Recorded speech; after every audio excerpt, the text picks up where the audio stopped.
Welcome, everybody, to Season 2 of the AG Next Gen Leaders podcast, where we encourage, equip, and empower you to effectively be a disciple of Jesus Christ who makes disciples of Jesus Christ.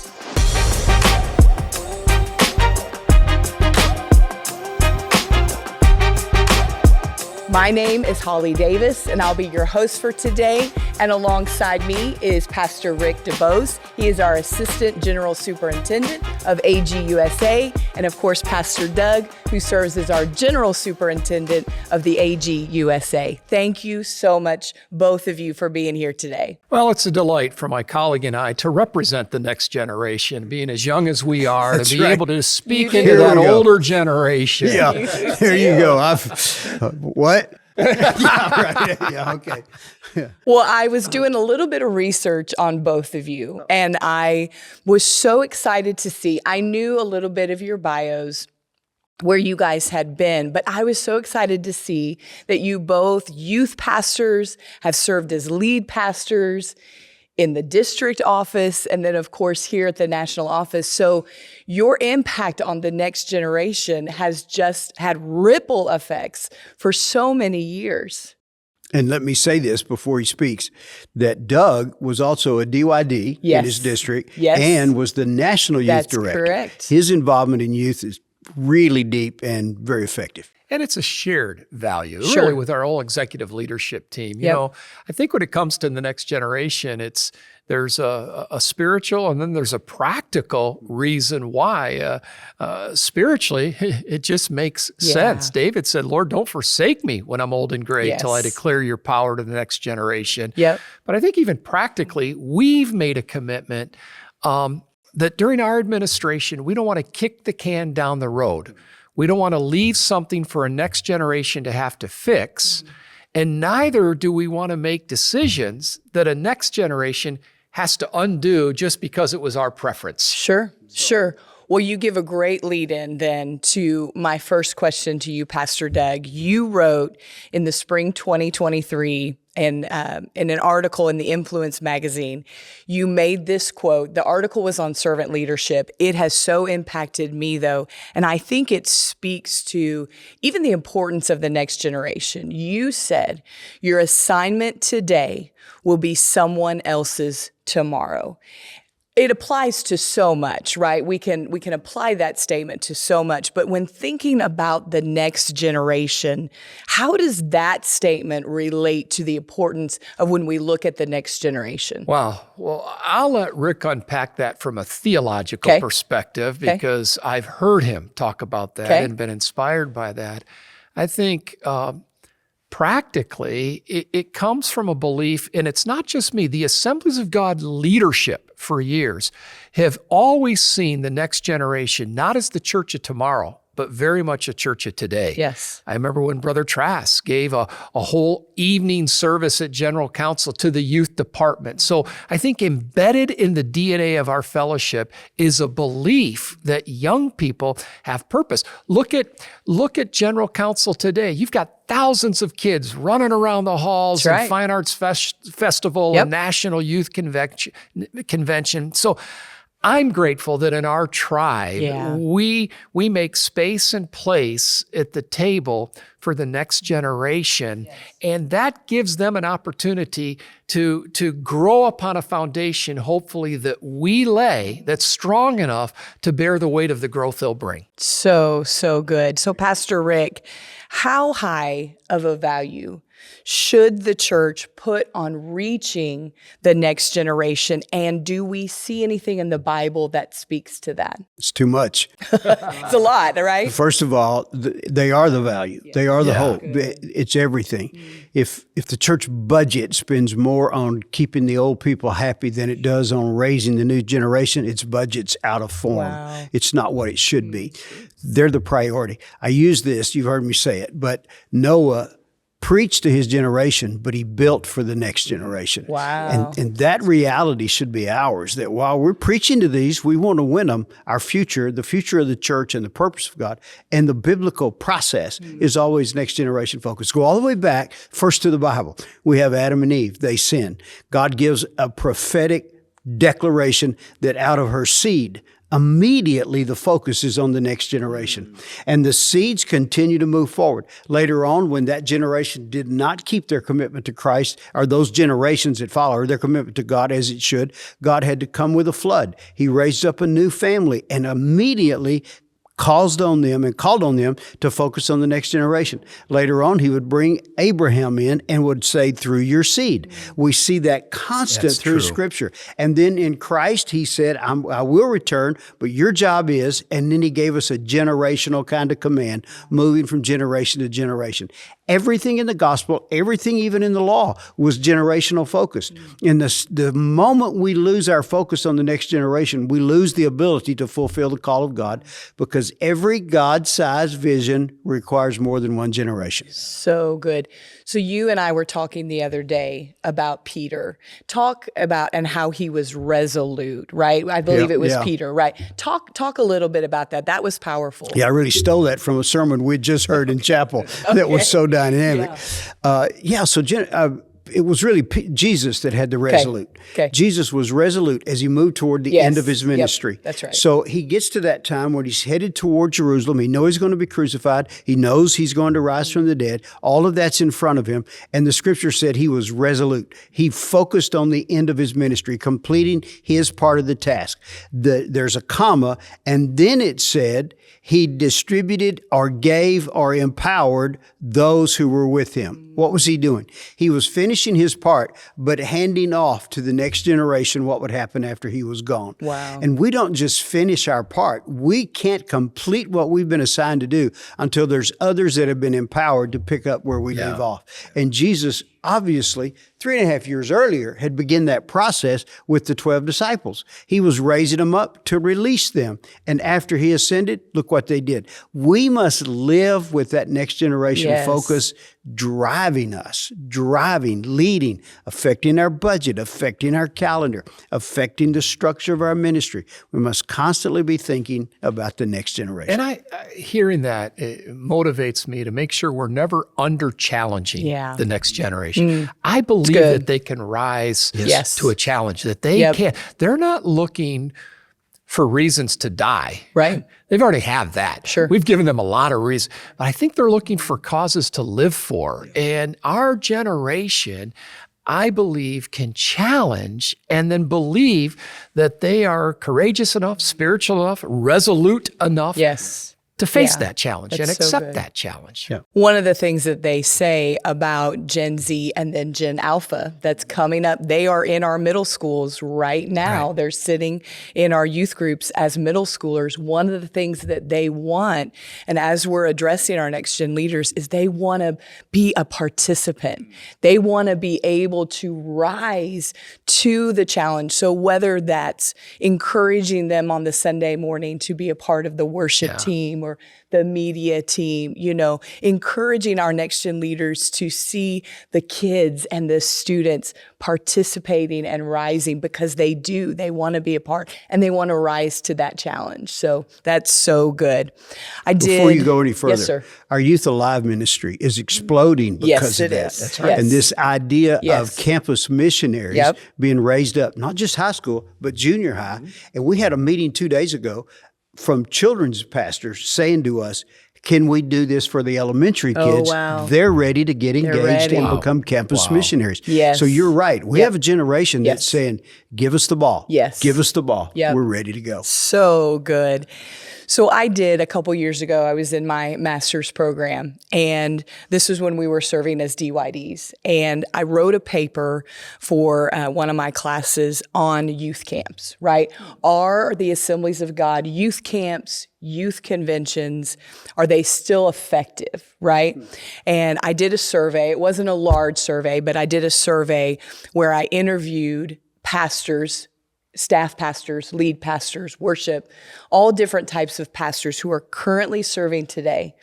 And I asked them, I said, where were you when you got saved? Sure. Where were you when you got filled with the Holy Spirit? Where were you when you got called into ministry?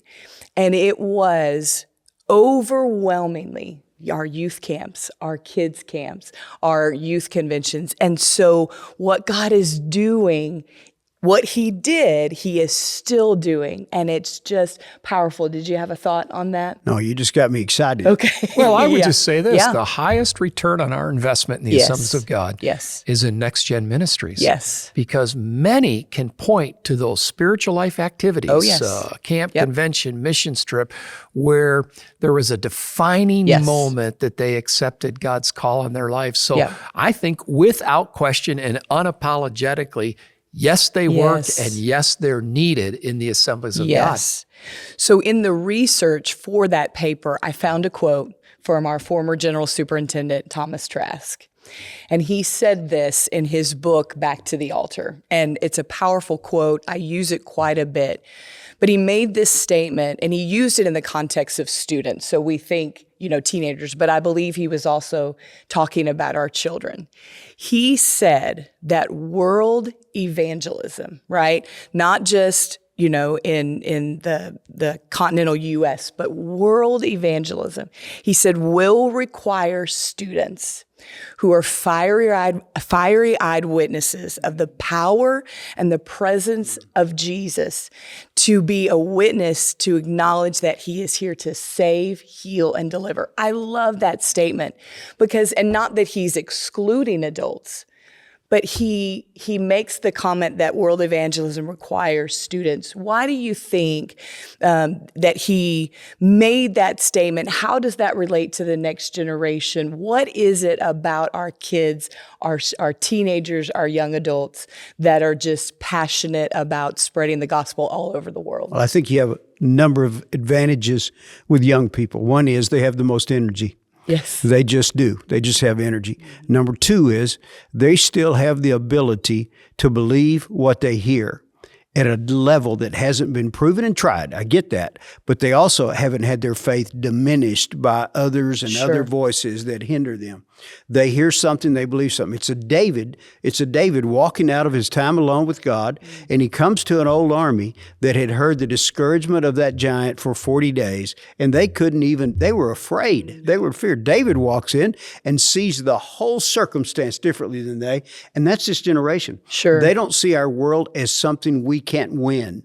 We see it as something because we've watched it grow. We've seen how difficult it's become. We've seen the enemy gain new places, and we how are we going to do this? They don't ask that. They say, how's God going to do this? Yes. And they walk in with a faith and a dynamic. So when you raise up the next generation, you're raising up people who have a level of faith that can accomplish things that sometimes the older generation is a little much too much like that army standing there that's heard the giant too many times. Empowering that generation. Where's Shadrach, Meshach, and Abednego come from? Where was Daniel? Look at this. They're all young people. Right. It's the dynamic of that youth. They will have their moments when they may diminish, but I think if we'll fan that flame, they don't have to diminish, and we don't have to either. So That's good. right. We can That's keep that right. same level of faith. That's so good. Pastor Doug, thoughts? Yeah, I just was thinking, I never want to get out of why not into why. Come on. And I think the older you get, why, you become more calculated. Sure. And as Rick was talking, a younger generation is, why not?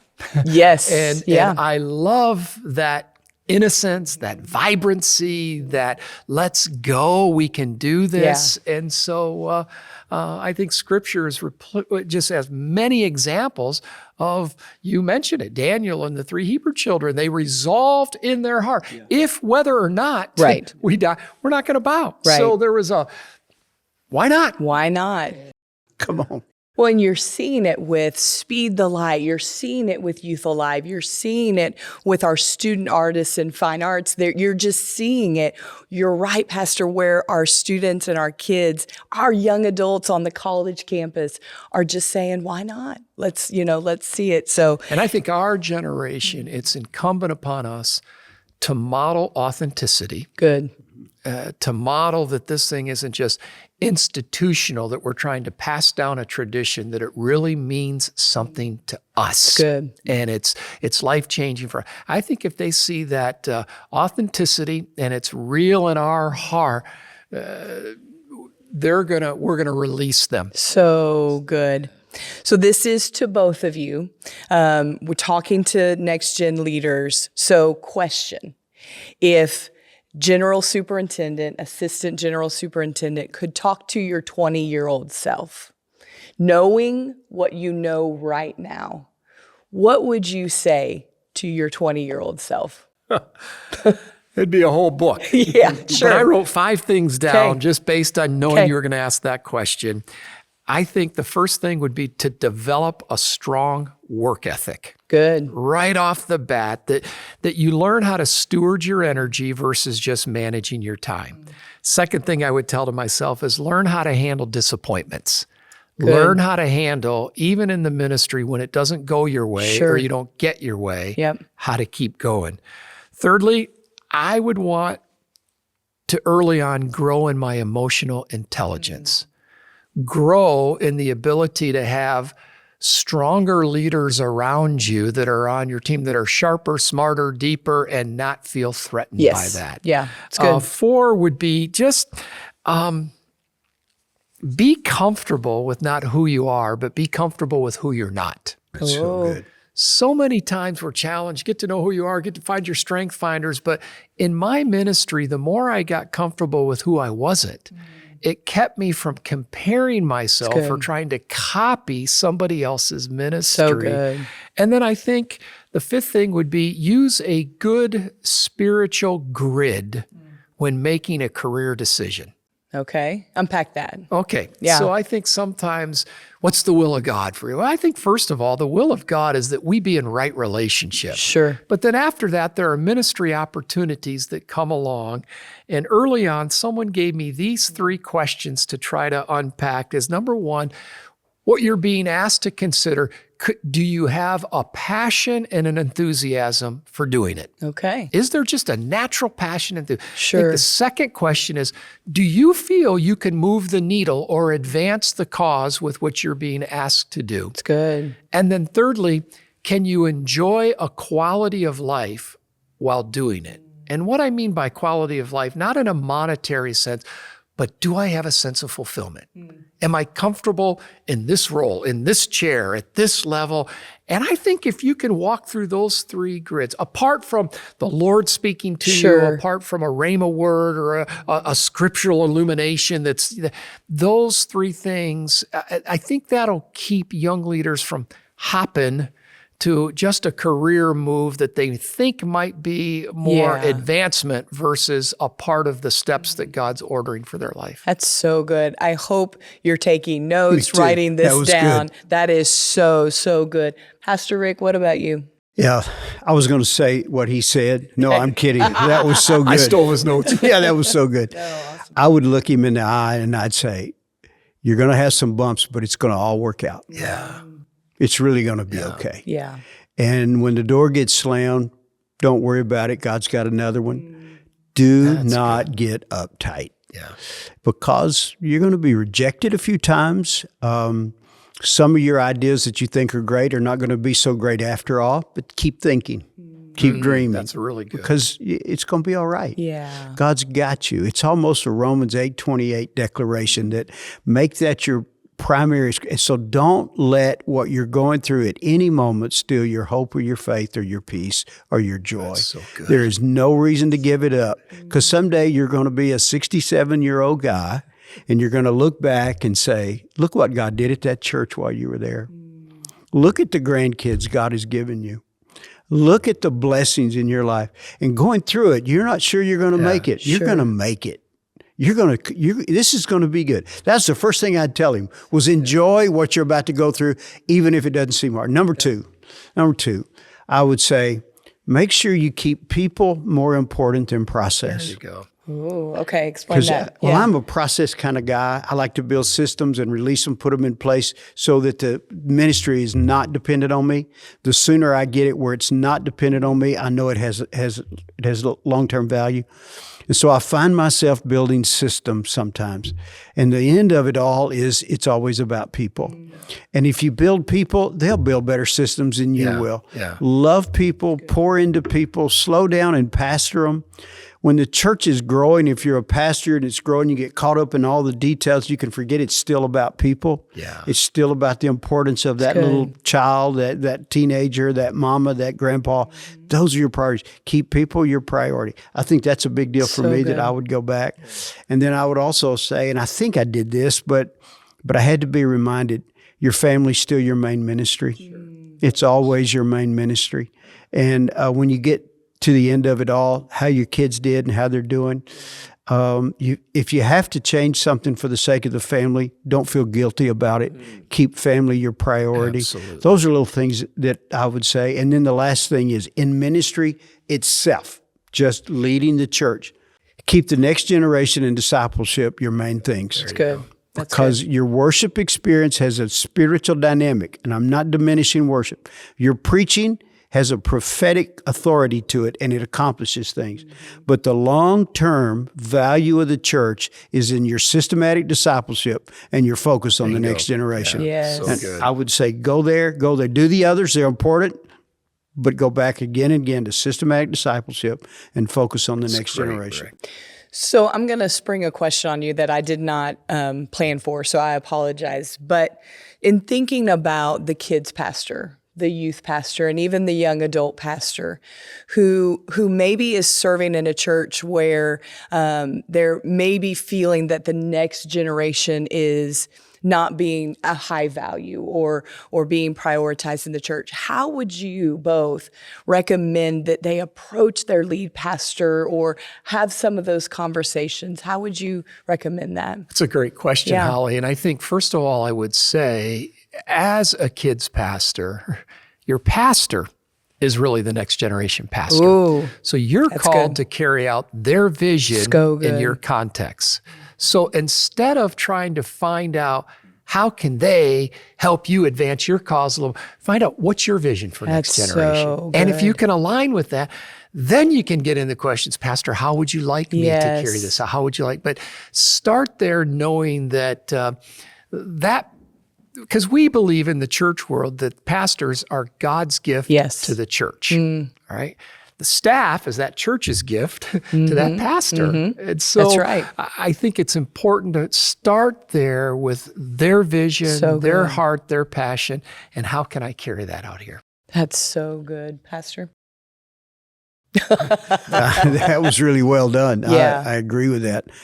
I think sometimes if you're the senior pastor, lead pastor at a church, you've got so much to take care of. Sure. The responsibilities, the weight of it. In this day and time, you've got legal issues, even if you don't mean to. You've got people that are having problems that are so deep that can pull you off because you love your sheep and you want to care for them, and you still got to lead this thing forward. So it is easy, or it's at least understandable. Sure. When a pastor doesn't remember the ministry you're doing at the same level you want him to. Sure. How we get that? I just say, get on his calendar. Yeah. Get on his calendar. Take him to breakfast or lunch or whatever the rhythm of the church is, and just say, let me give you an update. Here's what's happening. Here's what's happening. Here's the names of the kids it's happening in. Here's the response of the parents I'm getting. Here's what we're doing. This is is this moving? Just moving it where you need it to go. Do you have any recommendations of me? And move it forward. I'm back with what Doug said, really. But you just got to inform. You've got to communicate. You got to talk. And if in that process, you can say, by the way, you know what would help me? If I just had this or this or this, or a little, if you wouldn't preach quite so long. No. That was always our discussion. Every staff meeting, it was the children's pastor said, if you just wouldn't preach so long. But whatever it is, in a practical way, just keep the relationship alive. So good. And that's what I would say. And be energy producing. Yeah. Let's be honest. If a staff person can either be energy draining or energy producing. That's Come right. on. So ask yourself, what does it look like to be an energy producing staff person to my pastor? Oh. And if you don't know what that is, ask the pastor. Yes. How can I be an energy producing staff person for you? So good. So as we wrap up, thank you, number one. Just thank you for what you guys are doing for the next generation, the importance, the value that you're bringing, just on behalf of all of us, I just want to say thank you. Is there anything else, maybe something I didn't ask, or anything else that you want to say just on the importance of the next generation? Yeah, I would say this nationally, for all of you listening, nationally, we are focused on this. We have developed a discipleship process. The Bible Engagement Project is kind of the base of it all, but the focus of it is moving children from level to level to level to level as they go through life change. And by the time they're young adults, we believe we're going to produce the best discipled, most dynamic, spirit-filled Christian America's ever seen. So we're on this focus. So if you're doing BGMC and Speed the Light, it's a part of our discipleship program. It's not just our fundraising effort to help missions. It's our discipleship process in the area of giving and focus on world ministry. All of this, everything we do, I wish you could sit in our meetings and listen to us as we focus our efforts to work as one team for the purpose of discipling every child in the assemblies of God. And it's working. We're getting good response. So whatever you're doing, please take the time to look at what we're doing. We may be providing tools that are better than what we've provided before. And we may have a clearer, easier to follow process than we've ever had. So please consider what we're doing, because our focus is to help you accomplish what God's called you to do for the next generation. We want to be your best partner in this process. And we pray for you daily. Yeah. That's so good. And I would say, with that energy and with that passion, why? It's because the stakes are so high. What's the alternative? To lose that generation? And every other cultural institution in our culture is really drifted away from a biblical worldview, whether it's the educational culture, the entertainment culture, the religion, even some of the religious culture. So the church is that one institution that can't afford to drift. And so the stakes are high for the next generation. So it's with that passion, knowing what's at risk, that drives the ministries to come up with both the materials and the resources to do the best that we can to pass on a faith to the next generation. Amazing. What an incredible season 2 opener. Thank you to you both again. Thank you for your passion, your prayers for the next generation. I'm just glad we didn't get slimed or anything like that. I was kind of worried, all right, where's the slime going to come from? You never know. But truly, truly, thank you. You're welcome. Thank you for your leadership and your commitment. But we want to thank you as a Next Gen leader for listening to this episode. We hope that you will join us for another impactful episode on growing as a Next Gen leader. And as I always say, Jesus called us to make disciples of him. So be a disciple-making leader who makes disciples of Jesus Christ. God bless you all. Thank you for what you're doing, and we'll see you next time.